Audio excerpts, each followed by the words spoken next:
이번 2024 파리 올림픽의 메달리스트라고 밝힌 한 선수가 받은 메달의 문제점을 말하고 있는데요. 메달은 반납할 수 있지만 삼성으로부터 받은 갤럭시 Z 플립은 반납할 수 없다고 합니다. 아니 도대체 무슨 일이 있었던 것일까요? 오늘의 이야기 바로 들어보도록 하겠습니다. 안녕하세요. 저는 2024년 파리 올림픽의 메달리스트입니다. 유럽권 나라의 육상 종목 선수인데요. 자세한 개인적인 사항은 혹시 모를 일에 대비해 프라이버시로 남겨둘게요. 제가 운동선수가 되기까지의 과정은 결코 순탄하지만은 않았는데요. 어릴 적부터 스포츠에 대한 열정은 많았었지만 운동 초기에는 잦은 부상으로 인한 실패와 좌절을 많이 겪었답니다. 하지만 항상 저를 믿고 지원해 주셨던 부모님과 저의 재능을 알아봐 주신 코치님의 지도 덕분에 계속해서 운동을 이어갈 수 있었습니다. 이번 올림픽을 준비하면서는 매일의 훈련과 생활을 철저하게 관리하였는데요. 매일 아침 일찍 일어나 훈련을 시작하고 체력과 기술 훈련을 함께 병행하였습니다. 체중 조절부터 영양 관리와 심리적인 준비까지 모든 것에 신경을 써야 했는데요. 특히 파리 올림픽을 앞두고는 과거의 부상을 방지하기 위해 더욱 철저하게 관리를 하였답니다.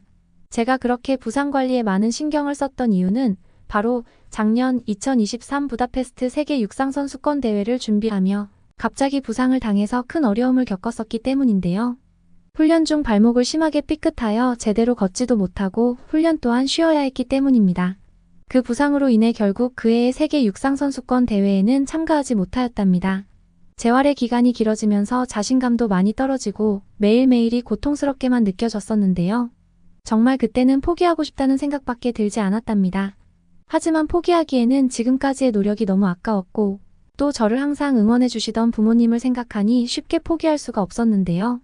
저는 다시 마음을 다잡고 치료와 재활을 병행하면서 매일매일 목표를 되새겼답니다. 그러면서 저는 조금씩 회복해 나갔는데요. 가족과 친구들 그리고 K-팝이 정말 큰 힘이 되었습니다. 제가 한국 노래를 처음 접하게 된 것은 재활로 인해 병원에 입원해 있으면서였는데요. 무기력하게 그냥 침대에 누워있던 저에게 평소 K-팝의 팬이었던 친구 하나가 힘을 내라며 노래 한 곡을 들려주었는데요. 그 노래는 바로 BTS의 다이너마이트였습니다. 그 노래는 정말 신나고 에너지가 넘쳐서 제가 빨리 힘을 내야겠다는 의지를 불러일으켜 주었죠. 그 노래를 시작으로 다양한 한국 음악을 듣기 시작하였는데요. 블랙핑크의 How You Like That은 저의 기운을 북돋아주는 곡이 되었고 아이유의 좋은 날은 제 마음을 따뜻하게 해주는 곡이 되었답니다. 한국 노래들에는 힘든 시간을 견디게 해주는 긍정적인 에너지가 가득 담겨 있는 것 같았는데요. 그 음악들을 들으면서 제 자신도 모르게 미소가 지어졌고 재활에 대한 의욕도 다시 생기기 시작하였답니다. 정말 K-팝은 저에게 단순한 음악이 아닌 그 이상의 의미를 가져다 주었는데요. 저의 재활 훈련 동반자였고 저에게 꿈과 희망을 다시 불어넣어 주었습니다. 매일매일의 힘들고 지쳤던 시간들 속에서 한국 음악은 저에게 위로와 힘이 되어 주었고 그로 인해 제가 다시 일어설 수 있는 원동력이 되었답니다. 덕분에 저는 무사하게 회복 후 다시 훈련에 집중할 수 있게 되었고 이번 파리 올림픽에도 출전할 수 있게 되었답니다. 그렇게 준비하였던 올림픽이었던 만큼 기대감도 컸었는데요. 특히 이번 2024년 파리 올림픽은 100년 만에 돌아오는 프랑스의 올림픽으로 그 기대감이 더하였답니다. 게다가 파리의 상징적인 명소들과 에펠탑을 배경으로 펼쳐지게 될 경기들은 우리가 흔하게 경험할 수 있는 일이 아니니까요. 그리고 이번 육상 종목에서는 세계적인 스타 선수들이 많이 참여하여 치열한 경쟁을 예고하고 있기도 하였는데요. 최근 세계 기록을 갱신한 새로운 신예 선수들의 경기도 기대가 되었답니다. 개인적으로는 이번 파리 올림픽이 제 커리어의 중요한 이정표가 될 것이라고 생각하였는데요. 오랜 기간 준비해온 경기에서 좋은 성적을 거두고 국제적인 무대에서 저의 기량을 발휘할 수 있는 기회를 갖게 된다는 것은 정말 흥분되는 일이었습니다. 아마 올림픽 무대에서 경쟁하는 것은 모든 운동선수들의 꿈일 것입니다. 하지만 저의 기대와는 달리 이번 파리 올림픽은 저에게 많은 실망감을 안겨주었는데요. 가장 먼저 올림픽 선수촌의 숙소였습니다. 이번 올림픽은 친환경을 중심으로 설계된 숙소라고 소개하며 최신 친환경 기술을 도입하여 에너지 소비를 최소화하고자 했다고 하였는데요.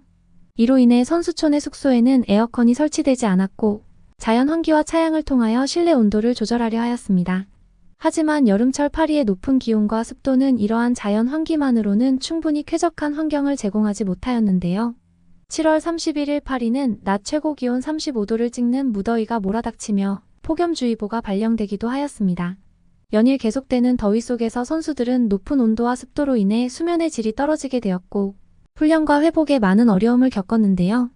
저뿐만 아닌 정말 많은 선수들이 더위에 지쳐 숙소에서의 생활이 힘들다고 호소하였답니다. 특히 경기 전날에는 충분한 휴식과 회복이 중요한데 더위로 인해 잠을 제대로 자지 못하는 것이 큰 문제였습니다.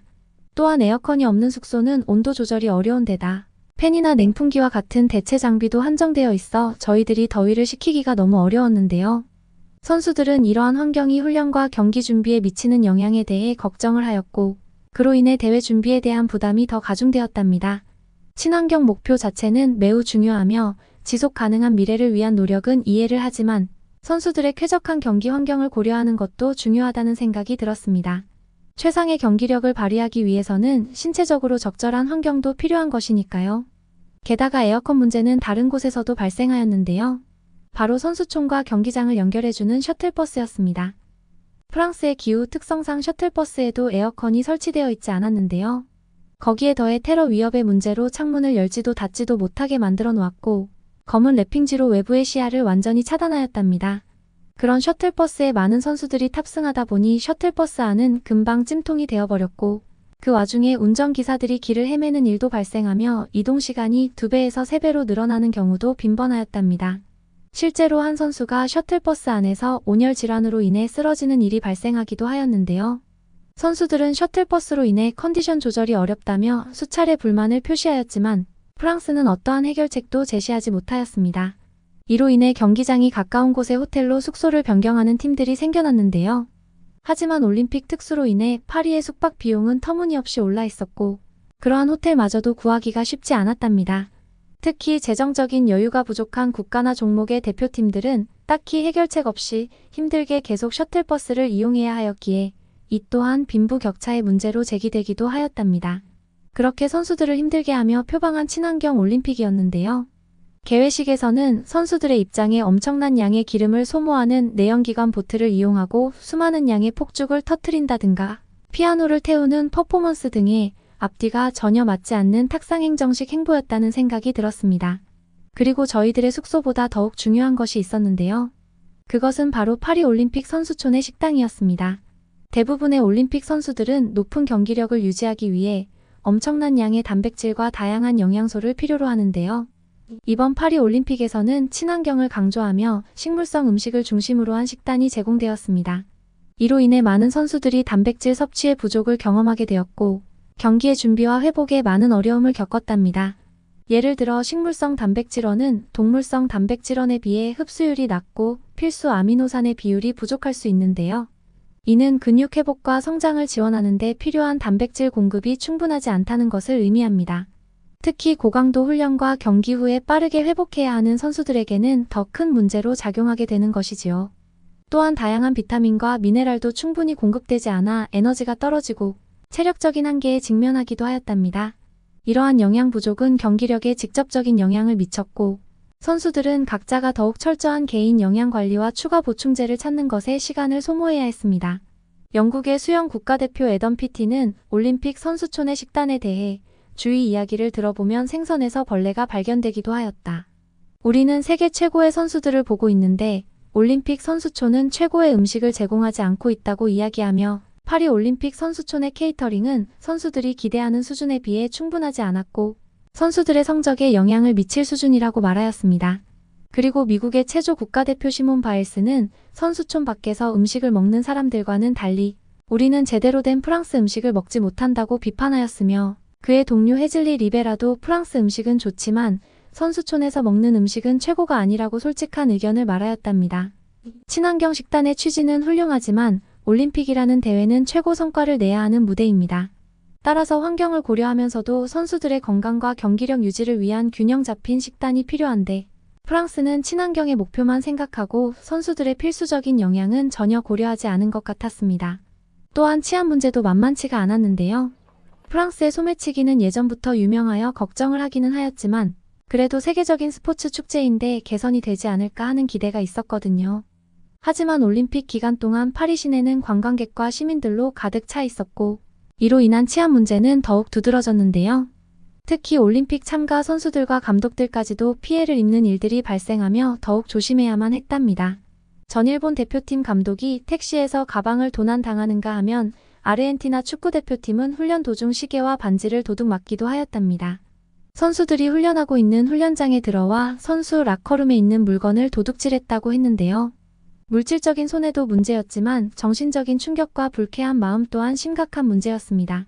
이러한 사건들은 선수와 관중들 모두에게 커다란 불편을 초래하였는데요. 제 동료 중에 한 선수는 경기 후 숙소로 돌아가던 중 시내에서 소매치기 피해를 입기도 하였답니다. 그 선수는 중요한 개인 물품과 함께 대회의 분석과 전략을 담은 자료를 모두 잃어버렸고 이는 경기 준비와 성적에 심각한 영향을 미쳤답니다. 게다가 파리의 치안 문제는 교통 혼잡과 맞물려 더욱 악화되었는데요. 대중교통과 택시 모두가 과부하 상태로 불법 택시나 불법으로 운행하는 자동차들이 증가하면서 범죄의 위험이 더욱 높아졌답니다. 특히 야간에는 거리에 나가기가 무서울 정도로 범죄가 빈번하였고 안전 문제로 인해 많은 관광객과 관중들이 일찍 귀가하거나 외출을 삼가는 경향을 보였습니다. 올림픽 조직위원회는 이러한 문제들을 해결하기 위해 추가적인 치안 대책을 마련하였지만 이미 수많은 인파들이 모여든 상황에서 사건이 발생한 후에 상황을 통제한다는 것이 쉽지 않았습니다. 이로 인해 많은 사람들과 선수단들 모두 올림픽을 즐기는 데 있어 많은 불안과 스트레스를 경험해야 했답니다. 그렇게 실망스러운 올림픽 기간을 보내고 있던 저는 선수촌에서 아주 반가운 친구 한 명을 만나게 되었는데요. 그 친구는 바로 2022년 오리건 세계 육상선수권 대회에서 알게 된 한국인 선수였습니다. 2년 전 세계 육상선수권 대회에서 경기가 끝난 후에도 항상 밝은 미소로 주변 사람들을 맞이하였던 선수였는데요. 그러한 그의 따뜻한 성격 덕분에 저희는 금방 친구가 될 수 있었답니다. 안 그래도 작년 세계선수권대회에서 보이지 않아서 너무 궁금하였다고 안부를 물어보는 그 친구에게 저의 부상과 이번 올림픽의 실망감을 이야기하였습니다. 그 친구는 저의 말에 동의한다고 말하며 그래서 한국 선수들의 경우 파리올림픽 선수촌의 식당이 아닌 도시락을 먹고 있다고 하였는데요. 저는 그게 무슨 말인지 궁금하여 더 자세하게 물어보았습니다. 한국 선수들은 한국의 진천 선수촌으로부터 준비된 도시락 덕분에 경기력 유지와 만족스러운 식사를 할 수 있다고 하였는데요. 파리 외곽의 소도시 퐁텐블로에 팀 코리아 파리 플랫폼을 임시 급식센터로 마련하여 점심과 저녁 2번에 걸쳐 도시락을 배송해 준다고 하였습니다. 그러한 도시락은 선수들의 요청에 따라 맞춤형으로 배송되며 고기가 부족한 선수촌의 식당과는 달리 도시락에는 선수들의 체력을 지탱해줄 고기가 매 끼니마다 들어간다고 하였는데요. 특히 한국의 전통적인 한식이 포함되어 김치나 불고기, 비빔밥 등 다양한 한국 음식들을 도시락으로 제공하여 한국 선수들이 익숙한 맛과 영양을 유지할 수 있도록 하였다고 했습니다. 게다가 그 도시락은 선수들의 에너지와 영양을 고려하여 구성이 된다고 하였는데요.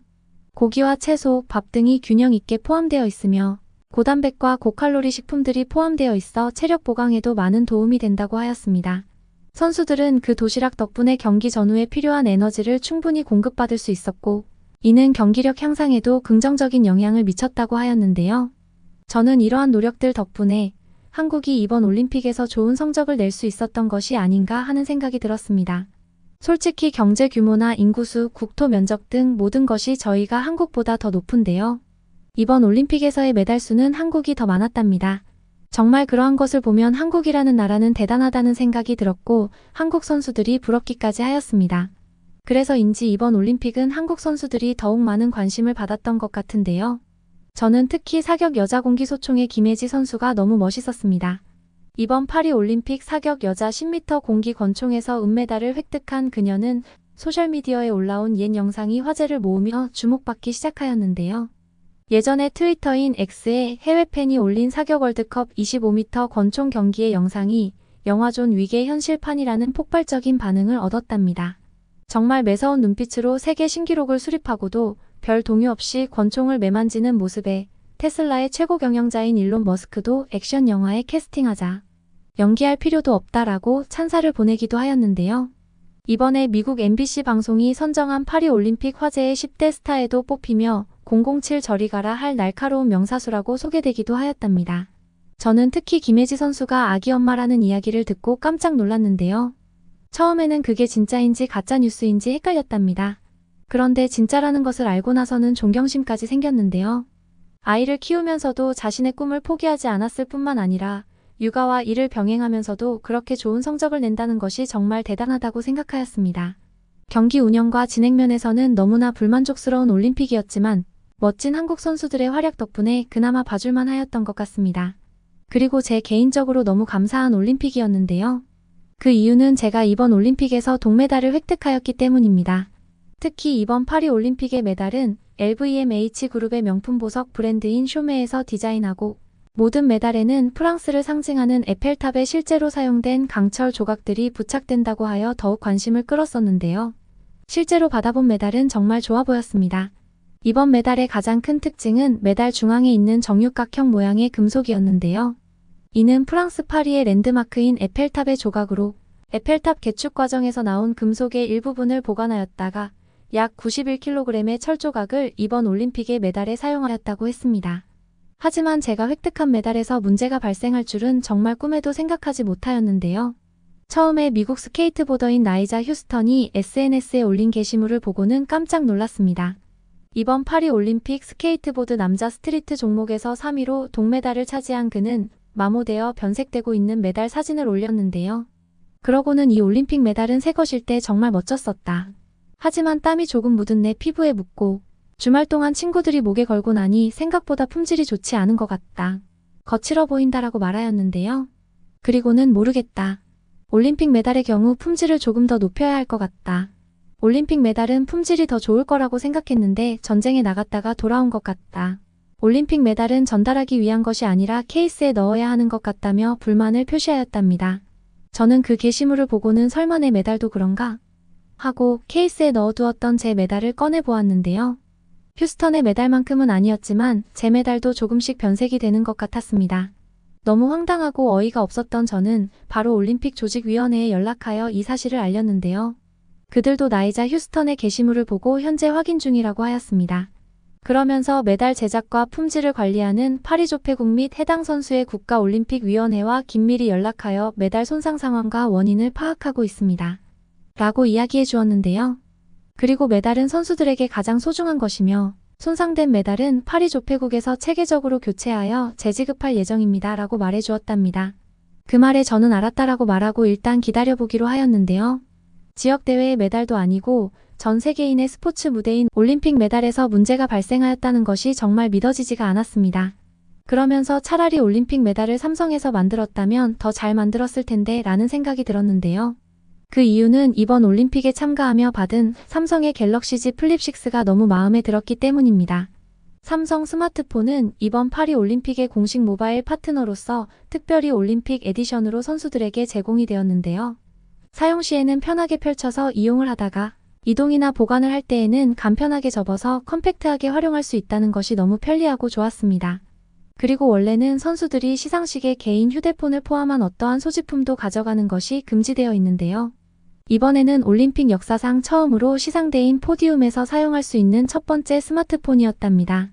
그래서 파리 올림픽의 메달리스트들은 시상대에서 빅토리 셀피를 찍는 것이 유행이었는데요. Z 플립의 빠르고 정확한 자동 초점과 선명한 이미지 품질 덕분에 다양한 순간들을 더욱 멋지게 포착할 수 있었답니다. 특히 상징적인 순간을 특별하게 기록하고 기억할 수 있다는 것이 너무 좋았습니다. 게다가 갤럭시 AI의 우수한 기능은 저를 깜짝 놀라게 하였는데요. 인터넷에 접속하지 않아도 실시간 대화를 즉시 통역해 주어 다른 나라의 선수들이나 스텝 및 자원봉사자들과도 편하게 소통할 수 있었습니다. 한국인 선수 친구와도 삼성 스마트폰을 이용하여 대화를 하였답니다. 제가 원래는 애플의 아이폰을 이용하여 왔었는데요.